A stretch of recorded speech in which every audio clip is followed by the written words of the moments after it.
body bags where horror lies. Hello and welcome to Body Bags. My name is James and I'm your Tuesday night reviewer. And for our theme week, which was 1979, I decided to bring you the Lucio Fulci Zombie Flesh Eaters, or Zombie 2, I believe it's better known in the US. So this has sort of a great cast. We have Ian McCulloch is our main. We have Tisa Farrow as well. Music by the fantastic Fabio Frizzi. Like I said, it's directed by Lucio Fulci, and great movie. Really brilliant. I love this one. It's one of my favourite Fulci movies. But anyway, we start off in the movie. There's this boat that's drifting in the harbour of New York. And so the Coast Guard are dispatched to go and check what's going on, and they actually go and find a zombie. He starts chewing away at them, of course, as they do. He drops into the water, this zombie. And obviously, the guy, one of the poor old Coast Guards that got chewed up, he gets taken to the morgue. And of course, he starts to reanimate. So yeah, as the title suggests, we have a zombie movie. The police contact our character, I can't remember her name, Anne, I think maybe, played by Tisa Farrow, because the boat is actually registered to her father.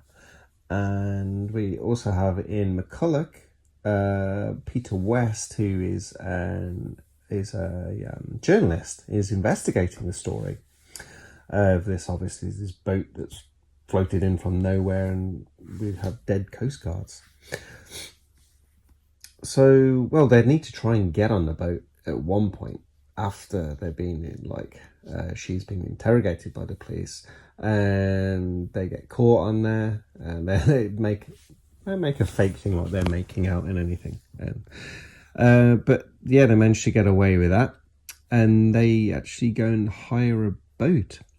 They fly off, and because they want to reach the island of Metul.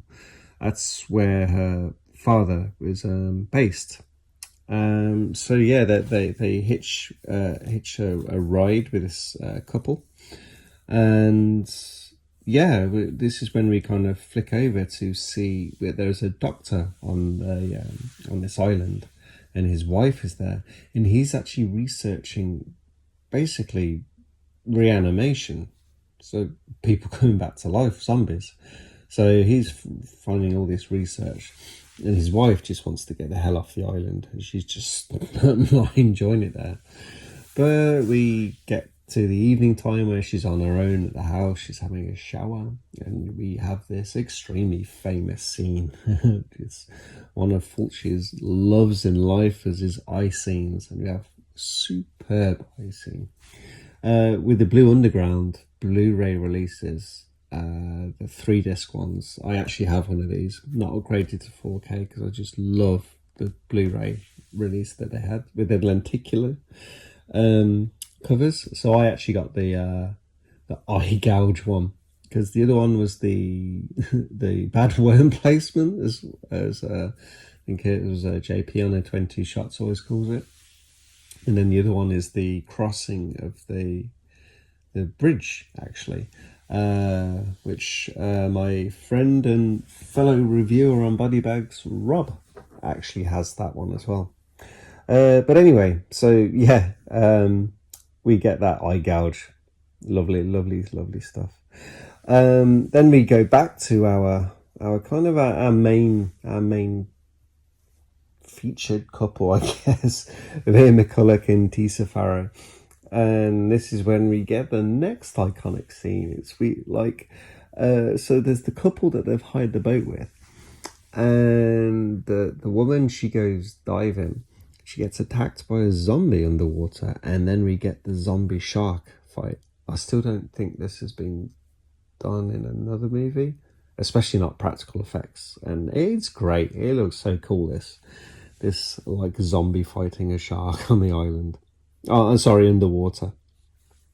But anyway, they managed to finally get to Metul, and the doctor kind of finds them and greets them and say, look, take this car, go meet my wife at the house, sort of thing. He's got some things to do. Obviously, he's still looking at reanimation of corpses. So they get to the house, see that she's been actually chowed down on by some zombies. So they make a quick exit, and then they stop somewhere. And then all these zombies just start piling out of the ground. It's, I think I read somewhere, it wasn't so long ago when I was having a quick read of this, maybe it was Wiki or somewhere, but apparently it's an old conquistador era graveyard. I never realised that. I just thought they're just randomly coming out of the ground. There's just like some random graves, but apparently that's what it is. Anyway, so all these zombies are coming out of the ground. The zombies look great. I love how the zombies look in this movie. And they unfortunately chew the throat out of this the woman from the couple. Obviously, she does not make it.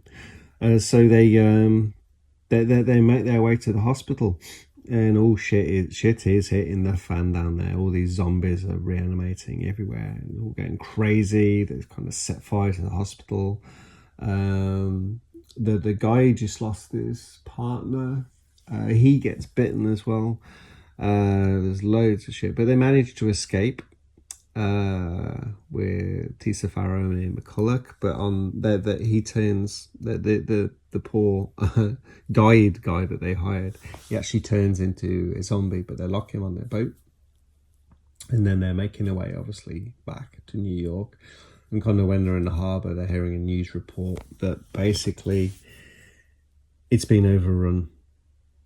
There's zombies everywhere, and it's like they're under attack. And it's from the initial one where we see that zombie change in the morgue, and it's constantly just spread. And that's our movie.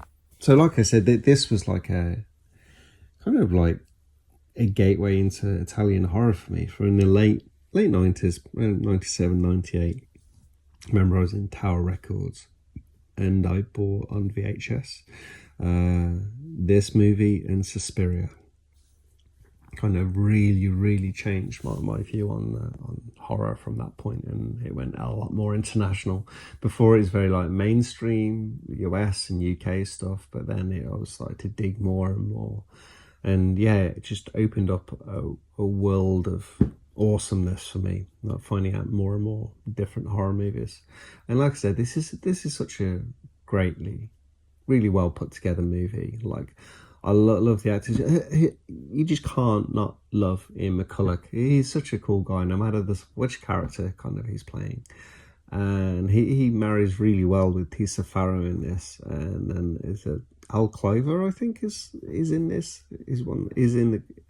And like I said, with the earlier, and I mentioned at the start, the music, we have Fabio Frizzi. So we have like this from the like Fulci, and then you're getting like Goblin from like Suspiria, or anything to do with Argento.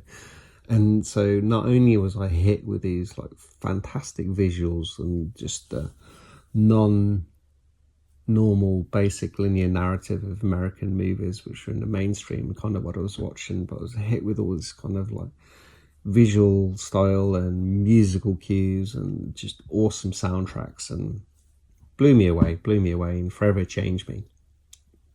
Still remember that trip really well.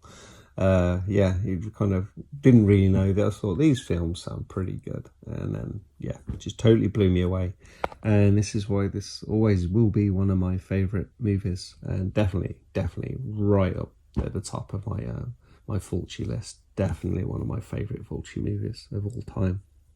If you haven't seen this and you're watching the review, I highly recommend you watch this. There's quite a few releases from Blue Underground over the years, but of course they now have I think it's released last year, the year before maybe, very nice 4K release. But I am super happy with the quality of the Blu-ray that I have, and like I said, it's the 3 discs. It has the Fabio Frizzi's soundtrack as well, and just that iconic cover of the eye gouge, which that's one of I think the most famous things that Fulci is known for. If you had to pick Fulci scenes, it's going to be eye gouging. But anyway, that's the end of the review. I hope you guys enjoyed this one, and I'll catch you next week. Thank you. Bye bye.